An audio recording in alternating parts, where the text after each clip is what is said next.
Muy buenos días a todos los presentes. Les saluda Sherma Limoina, representante de la Dirección de Articulación del Presupuesto Territorial de la DGPP, y les doy la más cordial bienvenida a la presente capacitación, donde hoy el tema que abordaremos será orientaciones sobre el proceso presupuestario en el marco del presupuesto por resultados. Hoy estamos reunidos con la finalidad de brindar las pautas que los pliegos del Gobierno Nacional, los gobiernos regionales y locales deben tener en cuenta para el diseño de los programas presupuestales y su articulación con el ciclo presupuestario. Bien, antes de iniciar con la capacitación, debo mencionar que para obtener el material del presente tema, deben de registrar su asistencia en el link que hemos colocado en el chat del evento. Ahora sí, iniciamos con la presente capacitación y para ello voy a dar la bienvenida a nuestro expositor, Bruno Caihuaque Dueñas, especialista de programas presupuestales de la Dirección de Calidad del Gasto Público de la DGPP. Bienvenido, Bruno. Adelante. Buenos días, muchas gracias, Xiaomeli. Buenos días con todos, con todas. Primero quiero trasladarle el saludo de nuestro director de la Dirección General de Presupuesto Público, el señor Rodolfo Acuñas, así como nuestro director de la Dirección de Calidad del Gasto Público, el señor Jover Chávez, y muy complacido en esta mañana para presentarles algunos aspectos vinculados con el presupuesto por resultados. ¿Sí? Siguiente, por favor. Bien, entonces los objetivos de esta reunión son presentar las herramientas de presupuesto por resultados. Específicamente, nos vamos a referir con un poco más de énfasis sobre los programas presupuestales, pero también vamos a hacer una breve introducción sobre las otras herramientas que son seguimiento, evaluaciones independientes e incentivos presupuestarios. Y así también vamos a abordar cómo estas herramientas se articulan dentro del ciclo presupuestario. Por favor, la siguiente diapositiva. Bueno, entonces empezamos preguntándonos, ¿qué es el presupuesto por resultados? Presupuesto por resultados es una estrategia de gestión pública que ayuda a vincular la asignación de recursos presupuestales a bienes y servicios, es decir, productos, ¿no? Y a resultados que sean favorables a la población o al entorno, con la característica de permitir que dichos resultados puedan ser medibles, cuantificables, y en tanto se pueda expresar dicha cuantificación, ello ayude a tomar decisiones en el ámbito presupuestario. Entonces, se trata de un instrumento que permite definir resultados vinculados a cambios que además permitan solucionar problemas públicos, ¿no? Aquellos que afectan a la población y generan el compromiso de las distintas entidades en los distintos niveles de gobierno, en los distintos sectores, para solucionar y alcanzar los resultados que se han previsto. Por favor, la siguiente. El PPR es una estrategia, decíamos, de gestión pública, pero está compuesta por distintas herramientas, ¿no? Principalmente estas cuatro, y sobre las cuales vamos a desarrollar en las posteriores láminas, pero como una breve introducción, digamos, tenemos a los programas presupuestales, el seguimiento, las evaluaciones y los incentivos presupuestarios. Los programas presupuestales son también una herramienta que permite una asignación de recursos en función a los resultados que se quieren esperar de acuerdo a la problemática pública que se quiera solucionar. La definición que tenemos en el marco normativo vigente sobre programas presupuestales señala que son unidades de programación de las acciones, de los pliegos, las que integradas y articuladas se orientan a proveer productos para lograr resultados u objetivos estratégicos institucionales. En tal sentido, hay un alineamiento, ¿cierto?, entre los productos y la asignación de recursos para dichos productos con la resolución de problemas y el logro de resultados que se quieren alcanzar.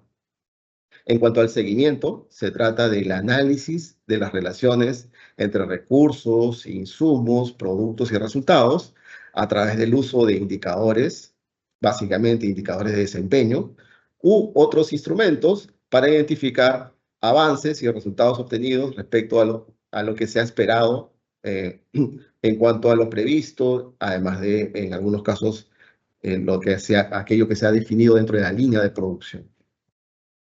Las evaluaciones, por su parte, son el conjunto de análisis respecto a la efectividad o eficacia de las intervenciones, respecto al resultado obtenido, así como la eficiencia asignativa de la provisión de productos, servicios, y de la eficiencia de los procesos de soporte. En cuanto a los incentivos presupuestarios, bueno, este es un conjunto de herramientas presupuestarias orientadas a mejorar el desempeño institucional para una mayor eficiencia, eficacia, economía y calidad de los servicios públicos y logro de resultados priorizados. Siguiente diapositiva.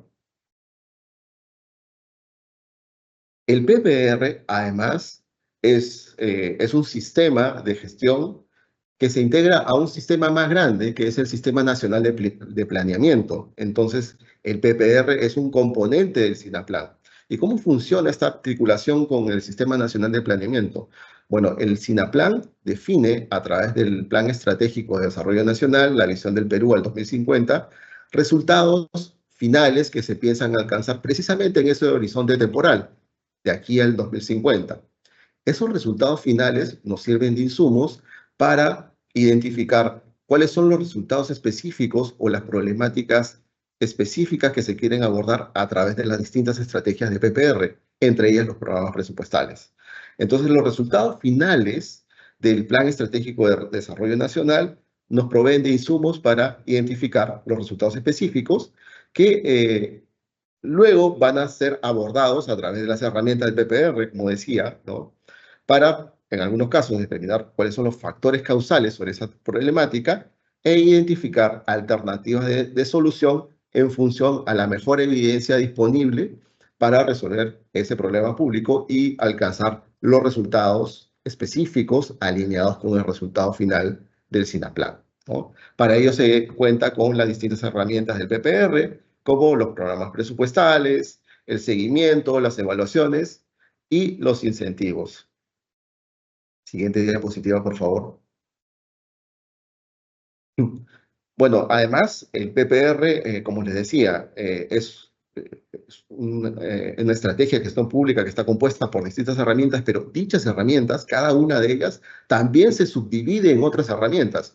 Por ejemplo, en el caso del seguimiento, tenemos los indicadores de desempeño, también tenemos los indicadores de producción física. En cuanto a los programas presupuestales, tenemos distintas tipologías de programas presupuestales. Ya más adelante vamos a ver cómo se definen cada una de ellas. Luego tenemos las evaluaciones independientes, que a su vez se subdividen en evaluaciones de diseño, o EDIs, revisiones de gasto, evaluaciones de procesos y evaluaciones de impacto. Finalmente tenemos los incentivos. Esta es una herramienta un poquito más grande, pero aquí presento la subdivisión, digamos, más importante dentro de los incentivos, que está compuesta por el reconocimiento a la gestión de las inversiones, REI, o el REI, ¿no? Los convenios de apoyo presupuestario, o CAP, y los programas de incentivos a la mejora, a la gestión municipal, también denominados como PEIs. Siguiente diapositiva, por favor. Bien, entonces, ¿qué son los programas presupuestales? Como les decía, es parte de las estrategias del PPR que trata de ayudar a identificar problemas públicos a abordar, ¿no? Específicamente condiciones de interés, ¿no? Y la asignación presupuestal en los productos correspondientes para alcanzar los resultados que generen los cambios en dicha condición de interés. Además, estos programas presupuestales son entendidos como unidades de programación de las acciones de los pliegos, las que integradas y articuladas se orientan a proveer productos para lograr resultados u objetivos estratégicos institucionales y permiten además operacionalizar la estrategia de PPR en el presupuesto del sector público. El diseño de los programas presupuestales, específicamente los PPRs y PPIs, es un proceso técnico basado en la causalidad y evidencia, precisamente para la vinculación de productos con los resultados que se quieren alcanzar, ¿no? El marco normativo que regula el diseño de los programas presupuestales, ¿no? Define algunas tipologías de programas presupuestales, ¿no? En primer lugar tenemos los PPORs, pero también tenemos los PPIs. Los PPORs o programas presupuestales orientados a resultados tienen como propósito el logro de resultados sobre la población y su entorno, y tienen además carácter intersectorial o multisectorial e intergubernamental, es decir, que puede articular a distintos sectores dentro del aparato público, en diferentes entidades, en diferentes sectores, pero también en distintos niveles de gobierno, tanto el gobierno nacional como los gobiernos subnacionales. Los PPIs, por cierto, tienen como propósito el logro de resultados sectoriales y objetivos estratégicos institucionales. Siguiente. En cuanto al marco normativo que regula los programas presupuestales, eh, inicialmente la estrategia de PPR estaba regulada bajo el ámbito de la Ley Marco 28411. Luego, esta ley fue en una gran parte reemplazada por el decreto legislativo 1440, ¿no? Y específicamente dentro de ese decreto legislativo del sistema, perdón, se definen en el artículo 16, más precisamente qué cosas son los programas presupuestales y algunas regulaciones específicas sobre programas presupuestales, ¿no? En ese artículo 16 del decreto legislativo 1440, por ejemplo, se define que los PPRs son programas presupuestales orientados al logro de resultados sobre la población y el entorno con carácter multisectorial e intergubernamental. Y por su parte, los programas presupuestales institucionales o PPIs son aquellos programas presupuestales orientados al logro de resultados sectoriales y objetivos estratégicos institucionales, ¿no? Eh, la directiva vigente para el diseño de programas presupuestales es la 005-2020-EF5001, que se aprobó en el año 2020, ¿no? Anteriormente teníamos una directiva que regía a partir del año 2017, la directiva 002-2016-EF5001, y lo menciono porque una gran proporción de los programas presupuestales o se diseñaron o se gestionaron en función a esa directiva, ¿no? La anterior, la 002. Entonces hay una etapa de adecuación metodológica sobre los aspectos que corresponden al diseño en función a las regulaciones de la nueva directiva, ¿no? Porque esta directiva, de acuerdo a las especificaciones del decreto legislativo 1440, define tipologías de programas presupuestales, PPORs y PPIs, desarrolla, por ejemplo, una teoría de cambio, tiene un énfasis en el uso de evidencia para el desarrollo de algunas etapas del diseño de los programas presupuestales, ya lo vamos a ver más adelante, y también para la gestión de los programas presupuestales, ¿no? Posteriormente, en el mes de abril de este año, se aprobó la resolución directoral 0018-2024-EF5001, que complementa las disposiciones que ya habían sido aprobadas en la Directiva 005 del 2020, ¿no? En esta resolución directoral se propone algunas disposiciones para la migración progresiva y actualización de los modelos operacionales, que es básicamente lo que los comentaba, ¿no? Aquellos programas presupuestales que fueron diseñados en base a regulaciones anteriores, pues corresponde hacerle la adecuación en función a estos aspectos metodológicos, y además define un conjunto de glosarios de términos para la mejor gestión de algunos programas presupuestales. Siguiente, por favor.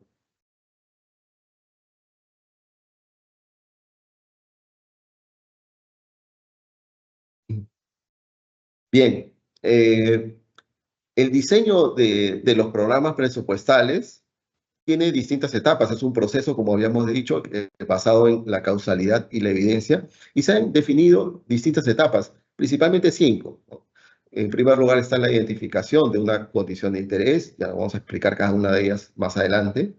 Luego está el desarrollo del modelo conceptual, el desarrollo del modelo explicativo y del modelo prescriptivo, y la definición de una teoría de cambio. Siguiente lámina.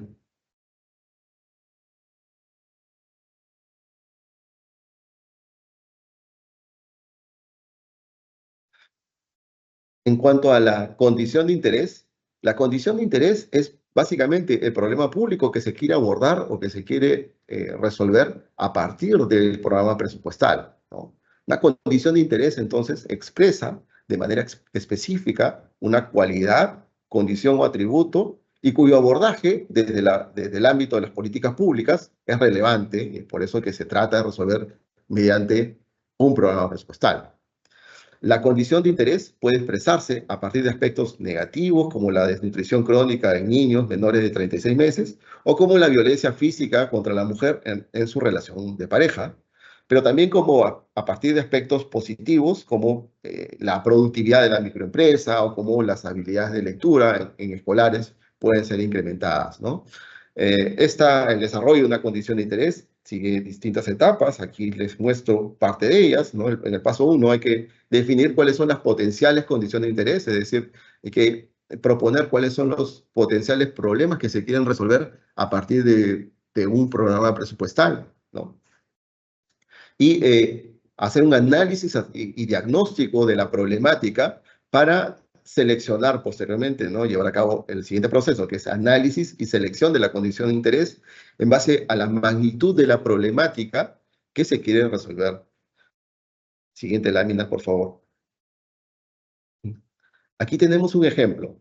Para el caso del programa presupuestal orientado a resultados de reducción de la violencia contra la mujer, la situación problemática o característica son aquellos episodios de violencia física, sexual y psicológica en las relaciones de pareja. La población a la que afecta son mujeres de 12 años a más que tienen pareja o expareja. Y la magnitud es el 63.2% de mujeres entre 15 y 49 años han sufrido algún tipo de violencia por parte de su pareja, ¿no? En este caso, la condición de interés, violencia física, sexual y psicológica en relación de pareja se refiere a la situación de violencia física, sexual y psicológica que afecta a una población específica de mujeres, ¿no? La cuantificación de este problema ha sido posible a través del análisis de la información de encuestas, principalmente la encuesta demográfica y de salud familiar del 2018, la ENDES 2018, y con eso se ha podido caracterizar este problema y definir la condición de interés que se ha querido resolver, que se quiere resolver a través de este programa presupuestal. Siguiente lámina, por favor. Es el siguiente paso dentro del proceso de diseño. Es una representación gráfica de los conceptos, relaciones que explican la ocurrencia de un resultado priorizado. Básicamente, el modelo conceptual es una guía conceptual que trata de vincular la condición de interés que se identificó en el paso anterior con aquellos conceptos y que luego van a decantar en factores, ¿no? Que influyen o inciden precisamente en esa condición de interés. En esta etapa, el abordaje es más bien teórico y conceptual, ¿no es cierto? Y se toma algunos estudios o alguna literatura vinculado con esa condición de interés. Siguiente lámina, por favor. Aquí tenemos un ejemplo. Para el caso del programa presupuestal orientado a resultados de reducción de la violencia contra la mujer, ¿no?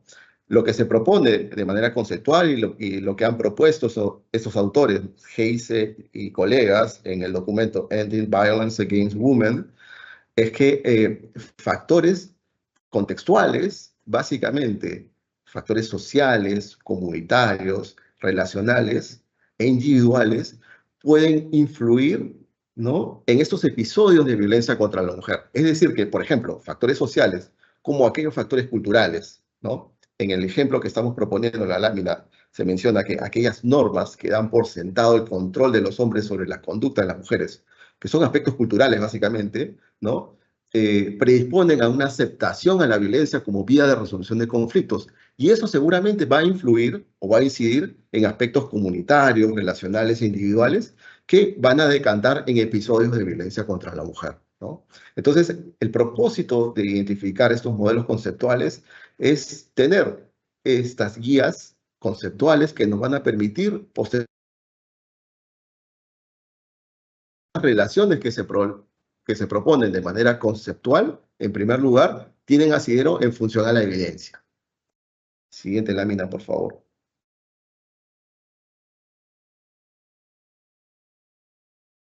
La siguiente etapa es el desarrollo del modelo explicativo.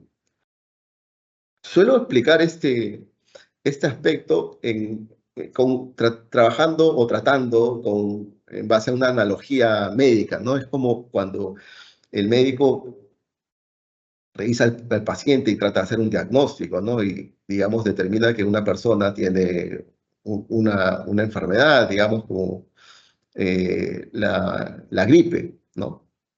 Y, y lo que pregunta es si es que usted ha tenido, se ha descubierto o en algún momento, digamos, ha estado en un lugar donde había mucho frío o corría o había una corriente de aire, ¿no? Entonces, ese es el factor de riesgo que puede estar asociado a la enfermedad que se trata de diagnosticar. En el caso del modelo explicativo, de manera análoga, lo que se trata de identificar es cuáles son aquellos factores de riesgo que pueden incidir en el problema público que se quiere abordar, ¿no? Entonces, no es una enfermedad, sino es un problema público, ¿no? Y de la misma forma tenemos factores de riesgo. En este caso, el modelo explicativo, entonces, es el conjunto de factores y relaciones causales que inciden en la condición de interés o el problema público, ¿no? Aquí podemos ver un ejemplo de un modelo explicativo, por ejemplo, para el caso de la violencia física, sexual y psicológica en las relaciones de pareja, que es el problema, ¿no? Se han identificado distintos factores de riesgo que pueden condicionar o pueden incidir, pueden influir en la generación de mayores episodios de violencia física. Está, por ejemplo, la exposición a violencia física en la niñez, exposición a violencia sexual, ejercicios de acoso escolar, condiciones de discapacidad. Todos estos factores pueden influir. De hecho, en este proceso se revisa evidencia que ayude a argumentar si es que específicamente estas relaciones de causalidad se producen, ¿no? Y es lo que se trata de desarrollar un modelo explicativo. Siguiente, por favor.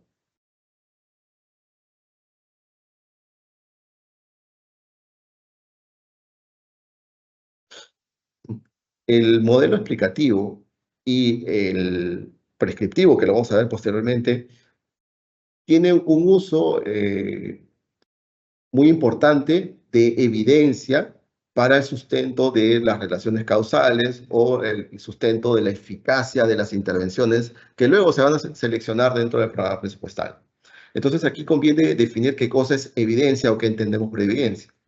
Bueno, evidencia para efectos del desarrollo, del diseño de programas presupuestales, es el conjunto de información analizada de manera rigurosa y sistemática que permite sustentar o rechazar una hipótesis que puede ser una relación de causalidad, como habíamos visto, ¿no? Que tal factor de riesgo está asociado a una condición de interés, ¿no? Eso es lo que habría que verificar si es que hay evidencia que sustenta tal argumentación o si tal intervención, ¿no? Es eficaz para reducir los factores de riesgo que predisponen a la generación de alguna problemática, ¿no? O que influyen en una condición de interés. La evidencia puede ser generada a partir de estudios propios, es decir, que alguna entidad, por ejemplo, hace un estudio, hace una evaluación de impacto, por ejemplo, ¿no? Son estudios ad hoc realizados para generar precisamente evidencia sobre la intervención implementada o sobre las relaciones de causalidad entre distintos factores.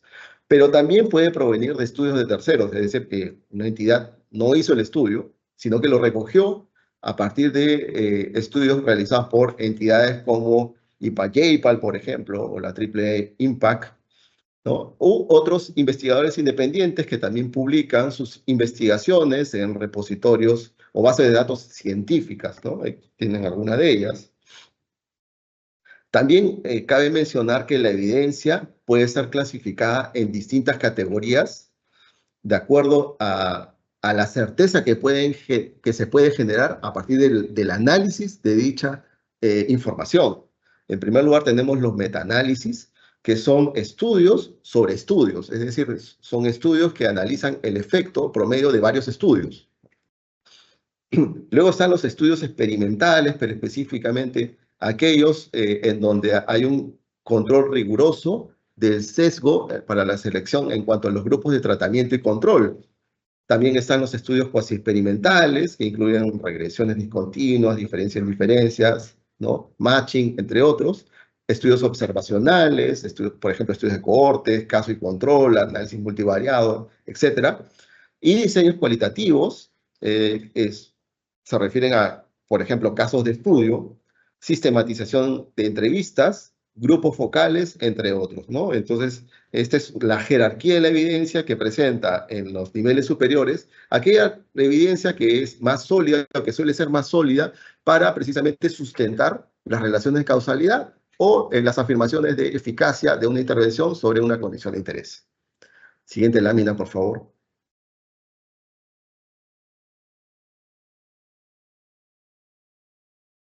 Sí, la siguiente lámina. Ahí. Muy bien, muchas gracias. Entonces, el modelo explicativo, además de ser representado en un diagrama, ¿no? Incluye la síntesis de los estudios realizados o revisados, sea que estos han sido hechos ad hoc o si han sido estudios de terceros, que sustenta precisamente cada relación, ¿no? Algunas pautas para el desarrollo del modelo explicativo. Bueno, en primer lugar, identificar eh, factores causales específicos sobre la condición de interés, sustentar cada relación de causalidad con la mejor evidencia posible en función a esta discriminación que presentaba en la pirámide o la jerarquía de evidencia. Señala explícitamente cadenas causales con mayor poder explicativo. Para ello, pues, hay distintas estrategias para la búsqueda de evidencia, sea en los casos en los que vamos a recurrir a investigaciones de terceros, ¿no? Se aplican, por ejemplo, metodologías como la formulación de preguntas PICO, hay métodos Spider, ¿no? Hay distintos métodos para hacer esto, pero generalmente digamos, lo que permite llevar a cabo un proceso sistematizado de búsqueda de evidencia es poder replicarla en otros escenarios o para que en una posterior actualización del modelo explicativo pueda ser complementado rápidamente, ¿no? Siguiente, por favor.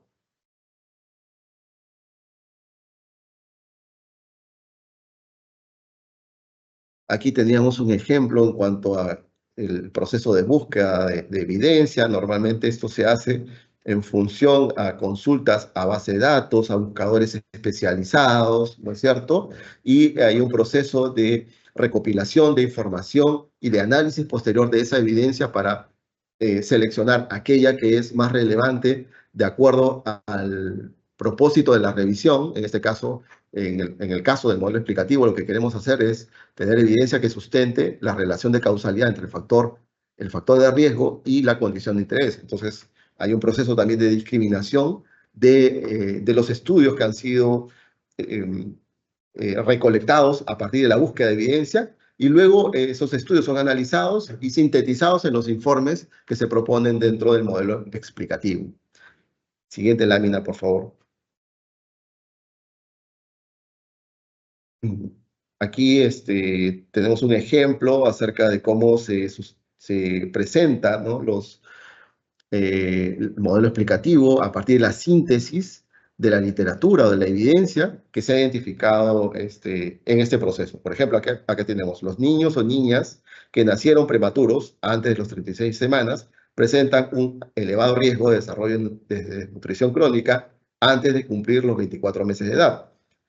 Los resultados de una revisión sistemática basada en 14 estudios de cohortes longitudinales con 24.356 participantes residentes en países de bajos ingresos determinó que los prematuros presentan 1.98 veces más riesgo de presentar DCI o de desnutrición crónica infantil, ¿no? A los 24 meses. Bueno, precisamente aquí se está indicando cuál es el factor de riesgo, ¿no? Y el estudio que sustenta esa afirmación. Siguiente lámina, por favor.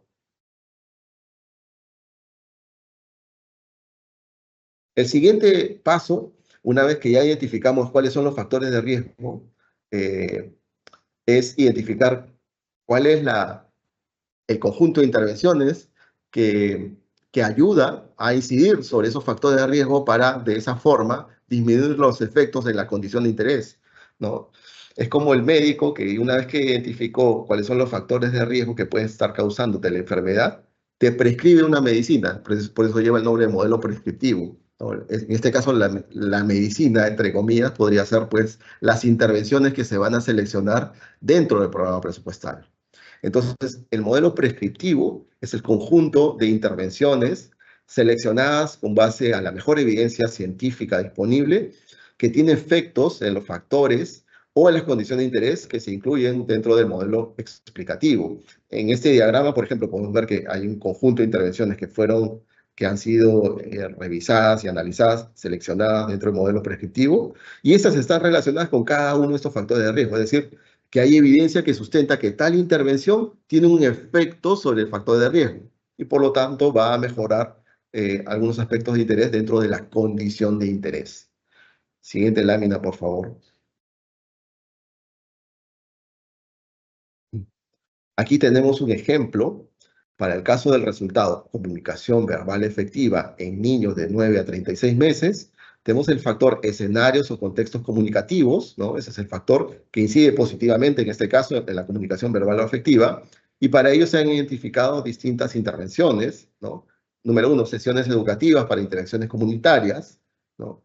Esa intervención ha sido, a su vez, identificada en función de evidencia. Por ejemplo, hay un estudio aleatorizado realizado en Catelistia Sur, en el sur de África, en 91 diadas, analizó intervenciones consistentes en entrenar a las madres con hijos entre 14 a 16 meses, en la técnica de Dialogic Book Sharing, que es básicamente la intervención que estamos mencionando aquí, ¿no? Y ha encontrado efectos positivos, ¿no? Y eso es lo que se expresa dentro del informe de síntesis del modelo prescriptivo. Entonces, el modelo prescriptivo es ese conjunto de intervenciones que inciden en el factor de riesgo y va a generar un efecto de interés sobre el resultado específico del programa presupuestal.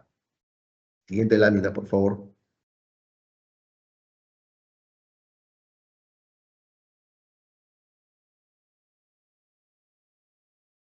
El siguiente paso es la definición de una teoría de cambio. La teoría de cambio es un diagrama que presenta visualmente la estrategia que se seguirá o la ruta que se va a seguir para alcanzar los resultados del programa presupuestal, ¿no? Vincula distintos aspectos. El presupuesto, los insumos que van a permitir, que van a ser financiados, perdón, por dicho presupuesto, las actividades que van a ser realizadas, los productos que han sido seleccionados en función al modelo prescriptivo y los resultados que se van a alcanzar o que se proyecta alcanzar en función a esta cadena de causalidad denominada cadena de resultados, ¿no? Resultados intermedios que decantan en el resultado específico del programa presupuestal. Esta ruta, ¿no?, de concatenada de insumos, actividades, productos y resultados es lo que constituye la teoría de cambio. Siguiente, por favor.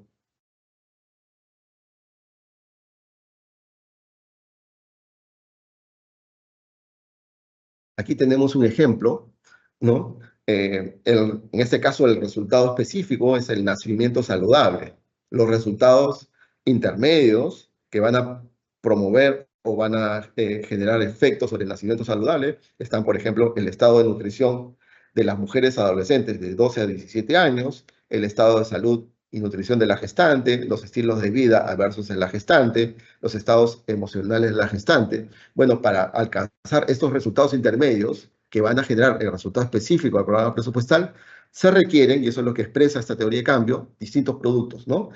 Adolescentes con atención preventiva de anemia y otras deficiencias nutricionales, atención prenatal reenfocada, atención de la gestante con complicaciones, y así todos los productos que han sido identificados previamente en el modelo explicativo.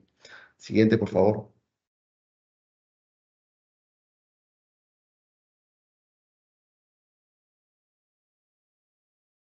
Ahora bien, la teoría de cambio se sustenta en base a la lógica de resultados. ¿Qué queremos decir con esto? Que para alcanzar un resultado, el resultado específico del programa presupuestal, el objetivo del programa presupuestal, es necesario llevar a cabo pasos intermedios, ¿no? Dentro de los resultados tenemos la cadena de resultados, ¿no?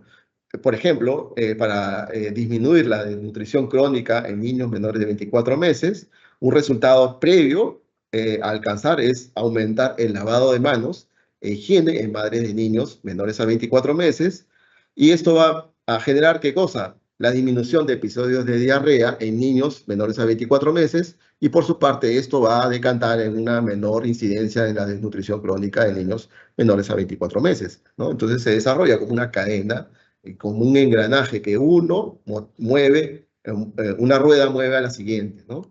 Pero para que esto ocurra se requieren productos, ¿no? En este caso específico se requiere, por ejemplo, producto llamado consejería lavado de manos en madres de niños menores a 24 meses. Pero para ejecutar dicho producto se requiere, ¿no?, llevar a cabo procesos, actividades, y a su vez para llevar a cabo esos procesos y actividades se requieren insumos, y esos insumos tienen que ser financiados con presupuesto. Siguiente lámina, por favor. Ahora vamos a hablar acerca de la siguiente herramienta de PPR, que es el seguimiento. El seguimiento es el ejercicio priorizado de análisis de las relaciones entre, precisamente dentro de la teoría de cambio, ¿no?, entre recursos, insumos, productos y resultados. Dicho seguimiento se realiza mediante indicadores de desempeños y otros instrumentos, ¿no? El objetivo es identificar avances de resultados obtenidos sobre lo esperado, así como ayudar a la toma de decisiones en el proceso presupuestario. Tiene como objetivos, además, identificar indicios sobre la eficiencia en el uso de recursos, promover el uso de información objetiva para la toma de decisiones en gestión pública, identificar cuellos de botella o indicios de problemas en la gestión de la provisión de los productos de los programas presupuestales u otras intervenciones, promover la transparencia frente a la población sobre el uso de los recursos y el logro de resultados. Siguiente lámina, por favor. El seguimiento tiene distintas etapas. En una primera etapa está la definición de los indicadores de desempeño, luego la elaboración de las fichas técnicas de los indicadores, la revisión de los indicadores de desempeño como tercera etapa. En cuarto lugar está la medición de dichos indicadores, y en la quinta etapa está el uso de la información que proveen dichos indicadores de desempeño para la toma de decisiones de gestión pública y específicamente para la toma de decisiones en el ámbito presupuestal. Siguiente lámina, por favor. Aquí mostramos una vinculación entre teoría de cambio y los indicadores de resultados. Esto es para el caso del programa presupuestal 72, cuyo resultado específico es la disminución de la dependencia del cultivo ilícito de hojas de coca. Para ello se propone aumentar los ingresos de las familias, pero para que esto ocurra se debe incrementar la productividad de los cultivos alternativos. Cada uno de estos resultados, como ven, tiene un código arriba, ¿no? 3792 está asociado al incremento de la productividad de los cultivos alternativos. Esto es porque ese código se refiere a un indicador de resultado asociado, ¿no? Y así tiene, cada resultado tiene su propio indicador. Pero para que ello ocurra, como decía, dentro de la teoría de cambio se requiere la ejecución de distintos productos. En este caso se requiere, por ejemplo, la ejecución de los productos familias que incorporan alternativas productivas sostenibles a los cultivos ilícitos, que está asociado al indicador de producto 3791, y familias con prácticas productivas sostenibles que previenen la expansión de cultivos ilícitos, que está asociado a su vez al indicador de producto 4116. Siguiente lámina, por favor.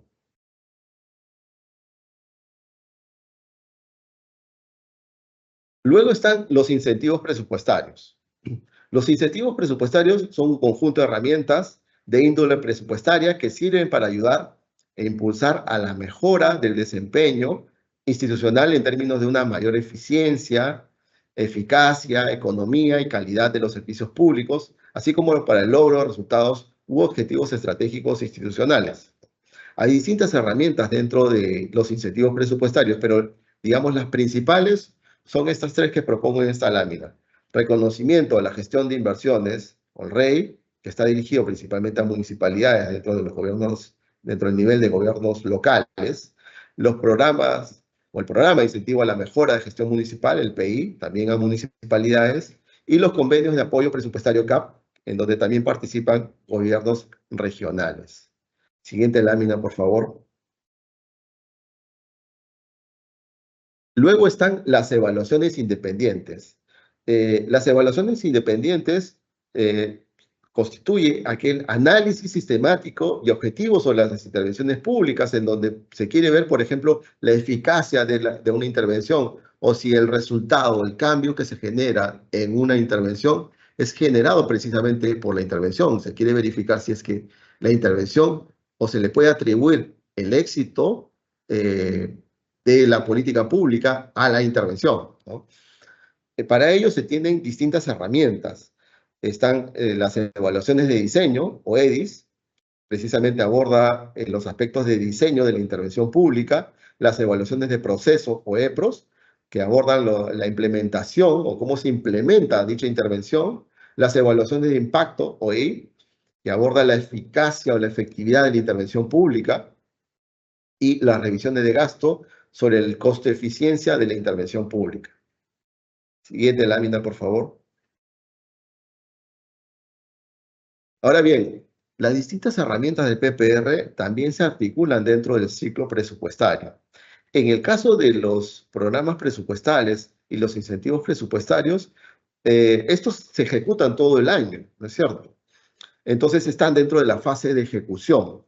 Dentro del ciclo presupuestario también tenemos distintas etapas, ¿no? En un primer momento se toma como insumo las estructuras funcionales programáticas y se prevé que más o menos en el último trimestre y los últimos meses del año, los pliegos remiten sus propuestas de estructura funcional programática, esto específicamente para los programas presupuestales.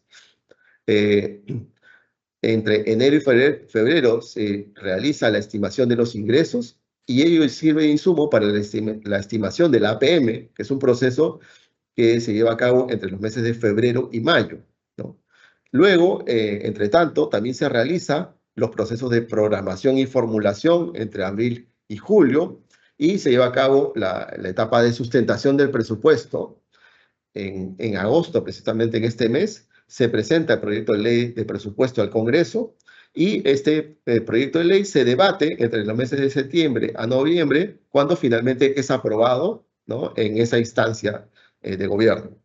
Entonces, dentro de estas distintas etapas, en el ciclo presupuestario, decíamos que los programas presupuestales y los incentivos presupuestales, ¿no?, pueden tener distintos hitos, pero principalmente son parte de la fase de ejecución del ciclo presupuestario.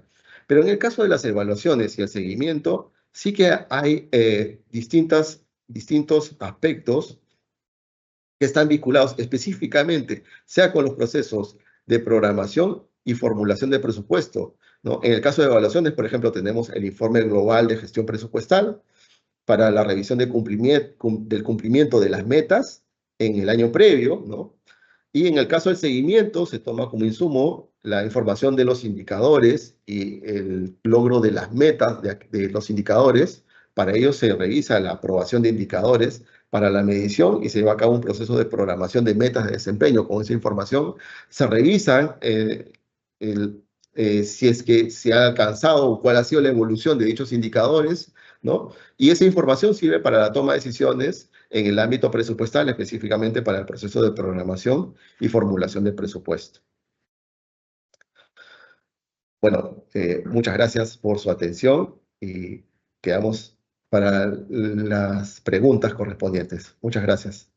Muchas gracias, Bruno, por tu exposición. Antes de continuar con el bloque de preguntas, debo mencionar nuevamente que deben de registrar su asistencia en el link que hemos colocado en el chat del evento a fin de que puedan recibir el material del presente tema. Ahora sí, continuamos con las preguntas que nos han hecho llegar nuestros participantes mediante el formulario de inscripción. Vamos por la primera consulta, por favor. ¿Qué es el presupuesto por resultados y cómo se compone? Adelante, Bruno. Sí, gracias. El presupuesto por resultados es una estrategia de gestión pública que trata de vincular productos con resultados específicos y para ello se financian dichos productos o se toman decisiones en cuanto al ámbito presupuestario. El presupuesto por resultados se compone por distintas herramientas, entre ellas está los programas presupuestales, el seguimiento, las evaluaciones y los incentivos presupuestarios. Bien, gracias, Bruno. Tenemos una siguiente consulta.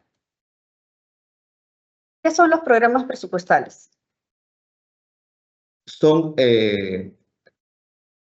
herramientas también de gestión que permiten expresar dicha vinculación de productos para la resolución de problemas públicos, específicamente para las condiciones de interés que han sido definidas dentro del programa presupuestal. Entonces permite una mejor asignación de los recursos presupuestarios en productos específicos que van a decantar en resultados que son de interés para, a su vez, la condición de interés que ha sido definida en el diseño del programa presupuestal. Bien, Bruno, tenemos una siguiente consulta, por favor.